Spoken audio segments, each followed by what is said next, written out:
નમસ્કાર દર્શક મિત્રો, @ ગુજરાતમાં આપનું સ્વાગત છે। આ વખતની લોકસભાની ચૂંટણી માટે 5 લાખના લીડના ટાર્ગેટ સાથે ભાજપ દ્વારા અનેક રાજ રમતો શરૂ કરી દેવામાં આવી છે।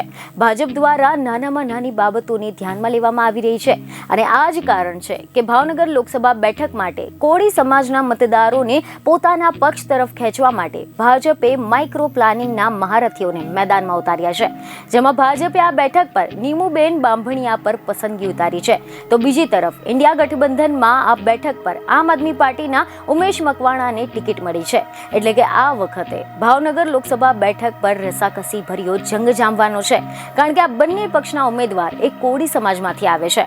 ભાવનગરમાં ઇન્ડિયા ગઠબંધને ભાજપને પડકાર આપવા માટે તૈયારીઓ તેજ બનાવી નાખી છે। આમ આદમી પાર્ટી અને કોંગ્રેસને એવો વિશ્વાસ છે કે જનતા આ વખતે ભાજપને નહીં પરંતુ તેમને મત આપશે। ભાજપને 5 લાખની લીડથી જીતવાના દાવાઓ સામે કોંગ્રેસ અને આમ આદમી પાર્ટીએ સવાલો ઉભા કર્યા છે।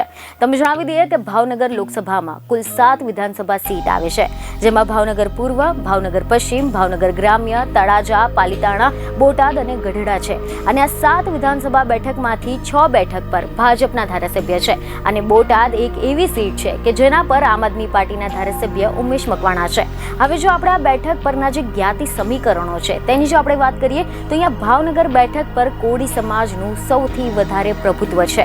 મીડિયા રિપોર્ટ અનુસાર એવી માહિતી મળી રહી છે કે ભાવનગર લોકસભામાં આશરે કોળી સમાજ 6 લાખથી પણ વધારે મતદારો છે, પટેલ સમાજ 3.25 લાખથી વધારે, ક્ષત્રિય સમાજ 2.50 લાખ, ઠાકોર સમાજ, ચુવાડિયા કોળી સમાજ 1.50 લાખ, જ્યારે મુસ્લિમ સમાજ 1.50 લાખ, માલધારી, ભરવાડ, આહિર, રબારી અને ચારણ 2 લાખ અને દલિત સમાજ 1.25 લાખ મતદારો છે। જોકે હાલ તો સત્તાના સમીકરણને જોતા ભાજપના પક્ષમાં હોવાનું કહેવાઈ રહ્યું છે, પરંતુ પ્રચાર યુદ્ધના 60 દિવસમાં આ બાજી બદલાઈ પણ શકે છે। બીજને ખબરો સાથે ફરી મળીશું। ધન્યવાદ।